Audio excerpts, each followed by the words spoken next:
OFPG Voices is brought to you by the following sponsors. Board&Dice designs and publishes family and strategy board games. Two of their most recent releases are Talatum and Terracotta Army. They have recently launched their ally program to lend support to underrepresented voices in the hobby. World Series of Board Gaming in Las Vegas, September 24th to the 28th. It has 16 different games to compete in, an open gaming library, and a grand prize of $25,000. So there's something for you if you're a casual gamer or a competitive one. For tickets, check out WSBGVegas.com. Use referral code OFPG23 for a $40 discount off the stay and play or quadruple ring event packages. Hi everybody, I'm Starla. I'm Mick. And we are Our Fan Plays Games. Voices, yeah! And welcome back to another episode of OFPG Voices. Yes, hearing those great voices out here. Yes, yes, yes. And we've got some good ones this week. Yes, we do. Yes, we do. Yes. And now a permanent new member. Yes. Yes. So this month, the entire month of July, we're going to focus on family games. Yes. You know, fun for the whole family. And every episode this month, that will be our focus. Games that are family friendly. Yes, especially for the summertime. For the summertime. Summertime, yeah.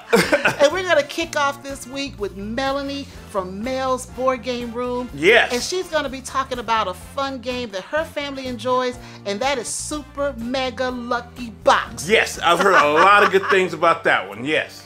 And then we're going to follow her up with the How to Play from Dwayne and Alicia from Blackboard Gaming. And they're going to share their views on Akropolis. A family favorite here. Yes. Yes, yes, yes. And last but not least, we're going to be talking games with one of our newest members Yes. of OFPG Voices. Yes. And that is Drew from TableTalk. And Drew is going to tell us about some of the games that he likes to play with his friends. Welcome, Drew. Yeah. He brings that young perspective to the hobby, and I can't wait to hear what he has to say. Yes, but first, family, let's hear from Starla in her Good Humans segment. Hi, everybody. Welcome back to another segment of Good Humans. Now, usually when I talk about good humans, I'm talking about ways we can be good to others and make people happy and enjoy life. But this week, I want to focus on being good to yourself and how you can treat yourself better. Now, there's a saying, hurt people hurt people. And when people are hurting, they will usually act or react from that place of hurt, and usually hurting someone else in turn. But what about if you're happy, if you're treating yourself well? So when you're happy and you treat yourself well, you will in turn act from a place of happiness, from a place of goodness, and that will spread joy, and joy will spread happiness. So this week I want you to focus on doing things for yourself. And I have 5 ways I want to share and how you can be good to yourself. Now, the first is to reflect daily. And that means take time every day to reflect on how you're feeling, how things are going in that day. Second, practice gratitude. Now, when you practice gratitude, you are thankful and grateful for things that happen, and that makes you happier, and it gives you a greater sense of well-being. Number 3, focus on self-care. Having healthy routines are important, so make time for healthy eating, make time for exercise, and make time for doing things that you enjoy. Number 4, talk kindly to yourself. Think about how you speak to yourself and let your inner voice be your friend. And the last one, number 5, is think of the opportunities. Life is filled with opportunities. Seize them.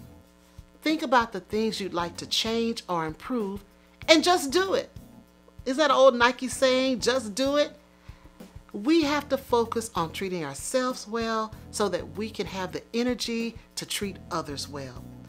So, as we always say here at OFPG Voices, our goal is to make this world a better place, one board gamer at a time.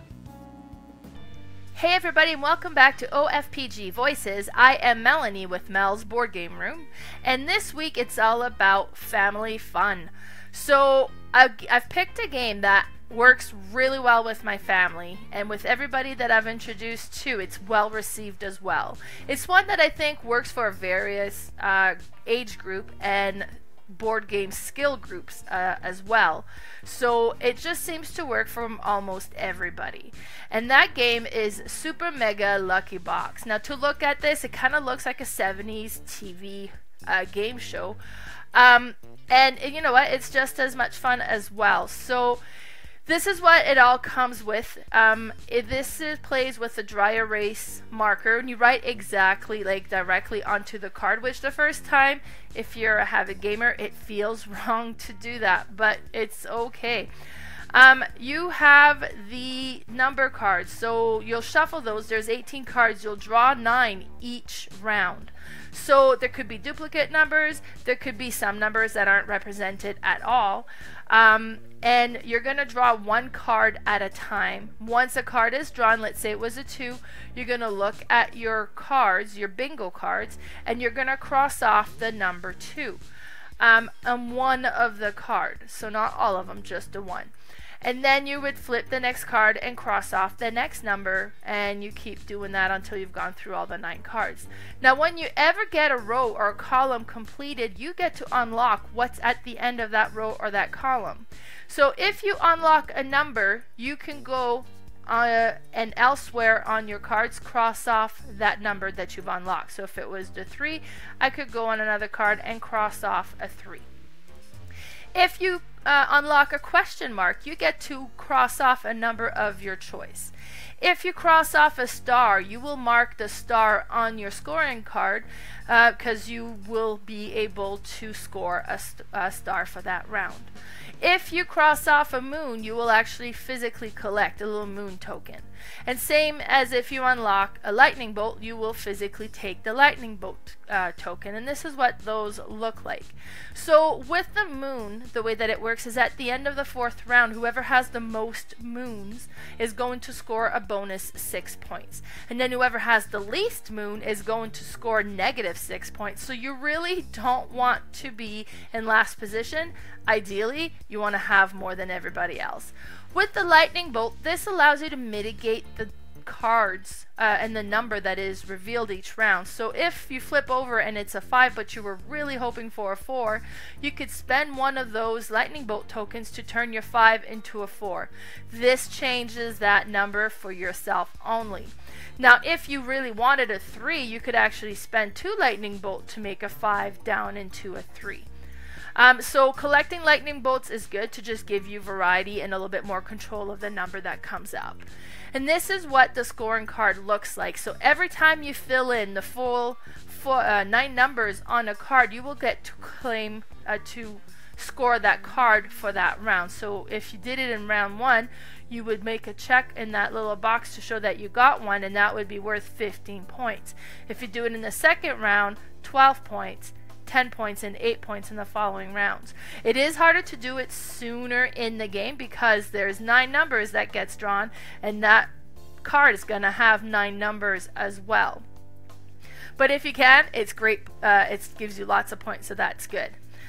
And so afterwards, at the end of the 4th round, you will tally up all the stars that you have collected. Ideally with these ones, you try to get, if you can, the stars on the same round, because the first star of the round is worth 1 point always. The second star is going to be worth 4, and if you get 3, then you get 9 points.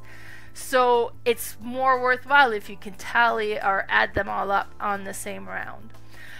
Any checks or numbers that have been crossed off on cards that you haven't completed, for every 2 checked, a number checked off, you get 1 point, and then you would score the moon as well, and then you would tally up all of the completed cards that you've got, however many were 15 points, 12 points, 10 points, and 8 points.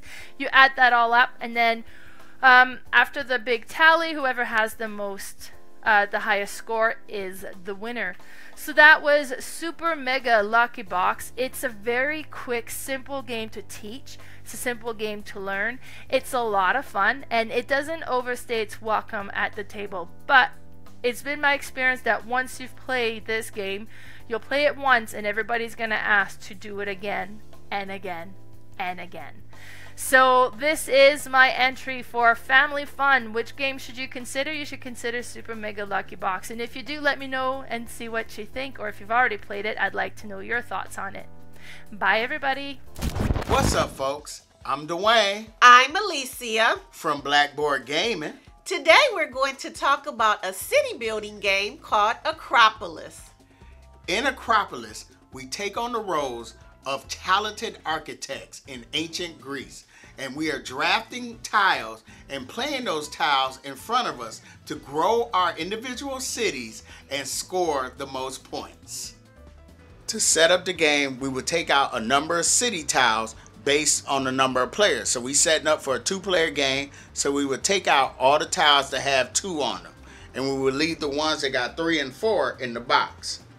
And then we would create 11 stacks of tiles, and each of those stacks will have 3 tiles each. After creating the 11 stacks of city tiles, there would be 4 city tiles left over. We would place those in a row in the middle of the play area, and this is now known as the construction site. Note that the construction site will always have 2 more city tiles than the number of players. Each player is going to get a starting tile. They'll place that in front of them, and then we will choose a starting player who will get this chief architect token. And then the start player will get a stone to start with. The second player will get 2 stone, and then the rest of the stone will be kept in a supply nearby. Now we can start the game. On a player's turn, they're going to do 2 things. They're going to take a city tile from the construction site, and they're going to place that tile into their city. When taking a city tile, the one furthest away from the stacks, to take that one will be free. To take this one will cost me 1 stone. This will cost 2 stone, and so on. And the stone will go back to the supply. So let's say I just decide to take this one, and I'm going to place that here. So for the second player, this one's free. This one will cost 1 stone, and so on. When taking a tile from the construction site, you have to pay attention to the different districts, because some of the districts score points in different ways, which I'll get into in a little bit. There are 5 districts that will score you points. Over here, you got the blue ones, which is the residential. The red ones are the barracks. Yellow ones are the markets. Purples are temple tiles. And the green ones represent parks. And so, like I said, they will score you points. The other thing to pay attention to are the plaza tiles, and you start with 1. And these plaza tiles will score you points for each star. So this one has 1 star, this one has 2 stars. So right now, my city, these 2 tiles potentially can score me 1 point each based on that scoring condition. So you want to get those into your city, because if you don't have any of those stars matching that color, you won't score any points. Another thing to pay attention to is these. These white ones are quarry tiles. Now they don't score you points, but they grant you access to stone that you can use to get, better tiles, the tiles that you want. So let's say later on in the game, I was able to get this one. Now when placing, I can place this tile over here on the side, but I can also build to the second level. So if I want to build to the second level, I have to make sure that there are hexagon tiles underneath, and they have to go on 2 different tiles. So if I place this here, I would cover up 2 quarries. That will get me 2 stone from the supply. So let's say I placed it like this. Okay, so I get 2 stone from the supply. So now this residential area is built up on the second level, so this will score me 2 points for every star. And if I was able to get it to 3 levels, that would be 3 points for every star that I have in my city. And then whenever there's 1 tile left, we would take one of the stacks and we will reveal 3 new tiles, and gameplay will continue. The end of the game will be triggered when there's only 1 city tile left out in the market. And then the players are going to add up their points using this really handy dandy score pad that comes in the game. So the players are going to take each of their 5 district tiles and they're going to add up the value based on the scoring conditions, and then they're going to take the plaza tiles matching the color, and they're going to add up the value based on the stars visible. So starting with the blue tiles, those are the residential district tiles, and these score for being in your largest grouping. So I have this largest group in here. This wouldn't count over here. This wouldn't count. So I will count up the value. 1. This counts as 2 because it's on the second level, and this one also. So if I count those up, that's 7 points. And then I will find the plaza that has matching that color and count the stars. So I got 1, 2, 3 here, 4 here, 5. And then I will multiply 7 by 5, and that's 35 points for the residential district tiles. So over here, next we'll go to the barrack tiles. And I'm not going to go through the score, but I'm just going to tell you their score condition. The barrack tiles score for being on the outer edge. So at least one side has to be visible. And then you would score those. These yellow tiles are the market tiles. They don't like competition, so they want to be by themselves. So you score those, add those values up. So like these two, they wouldn't score because they next to each other. And then you would take this plaza tile that matches that color and then multiply those together. These temple tiles, they want to be completely surrounded. And they could be surrounded by other temple tiles. So this one would score, this one would score, this one would not score. Neither would that one up there. And then park tiles, they could be placed anywhere in the city. And if they're in your city, if you have the plaza tile that matches it, you will score for those. And then the players will get a point for each stone that they have left at the end of the game. And then whoever has the most points will be the winner of Akropolis. Well, one of the things I appreciate about this game is the theme. You know, I like my city building game. Yeah, you do. What I like is how easy and quick it is to set up this game. Yes, it is. That's what I really like about it. I mean, you get it set up in a quick amount of time, and it doesn't take a long time to play. But in that short amount of time, it gives you this puzzle that you really got to pay attention to, because you're trying to build your city up and making sure you don't cover tiles, but you're trying to make sure you keep getting stone so you can get any tile that you want out there on you know, in the construction site. So I really like that. Well, 2 things that I like. 1, I like the bright colors that represent the different districts. And just as a side note, any game that has purple in it gets a few extra brownie points from me. Just saying. That's your takeaway? Yeah. Really? Really. Wow. And I do like that the stars for each color act as multipliers. Yeah, I like that fact. Okay. Like, it don't matter how many districts you can get in there. If you don't have those stars, it's like anything times 0 is 0. So the teacher in me appreciates that. That's a low-key way to get kids to practice their multiplication in a fun way. Yeah, I really do like that. You gotta know math. You know. And like I say, I think it's so easy to teach. Yes, it is. You know, so I think this is a great lightweight game that grants you some beefiness. It has some meat. It has some meat on its bones now. Yeah. So, but you could teach this to your family, and I think they would have a great time. Yes. So that's how we feel about Akropolis. I'm Dwayne. I'm Alicia. See you guys later. What up, family? It's Drew here with TableTalk, a board game channel for literally anyone, and that includes families. That's what we're talking about today, family games. Games that you can play with anyone. Your mom, your dad, brother, sister, aunt, uncle, nephew, your cousin Kyle, your great aunt Sue. Anyone can play these games today. They're games that aren't overly confusing for the youngins and not overly boring for the old ends.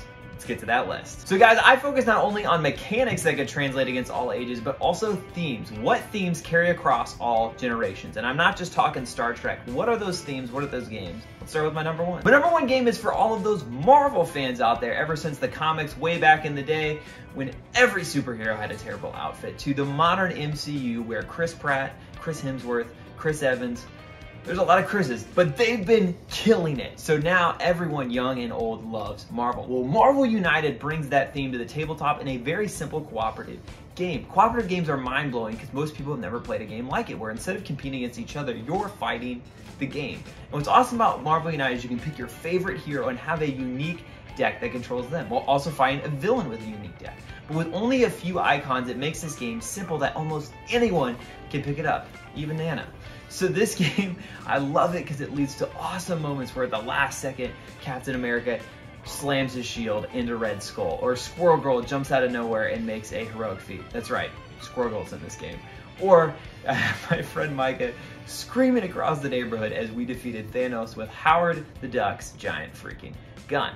Now, you can pick up lots of expansions out there, especially from Kickstarter, but simply keep it to a MCU core box like this or an X-Men core box, maybe throw in a few expansions you can find at retail, and you have more than enough heroes and villains to mix up the magic.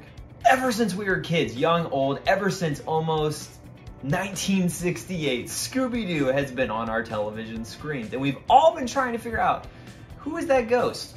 Was it the creepy janitor? It almost never is. Well, in this game, you get to solve that mystery in a haunted mansion, and Scooby-Doo Escape from the Haunted Mansion, a Coded Chronicles game. Now, this game brings the magic of an escape room to the tabletop, but it allows you to actually quasi-roleplay as members of the gang. Now, you don't have to come up with your own lines or do anything cringy to some people, but instead you actually have a script written as the characters would speak. So Shaggy's just trying to eat, Velma's actually trying to solve the mystery. So what's fun about this game is you get to play those characters, you get to actually solve the mystery and do puzzles, riddles, and to figure out who it is. It leads to about 2 hours, you can split it up, and it is a fantastic tabletop experience. For those of you that grew up like me, or older, or younger, there have been about 17 versions of Scooby-Doo.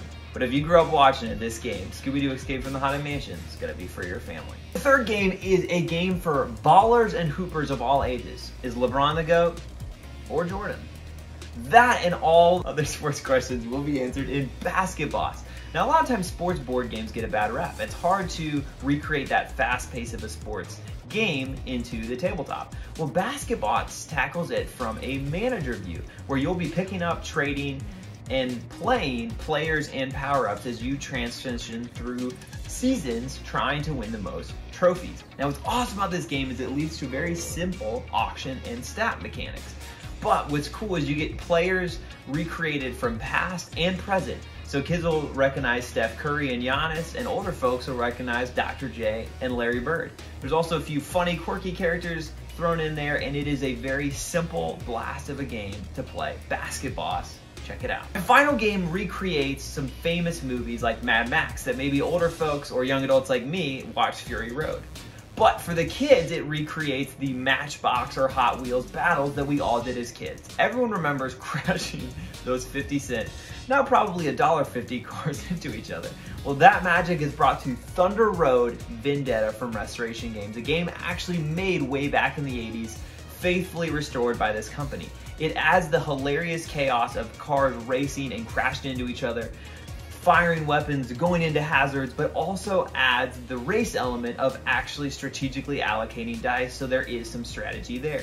It's pretty simple to pick up, most complex game on this list, but it leads to awesome racing and fighting experiences. If you're looking for a really, really cool show-stopping game for the family, look no further than Thunder Road Vendetta.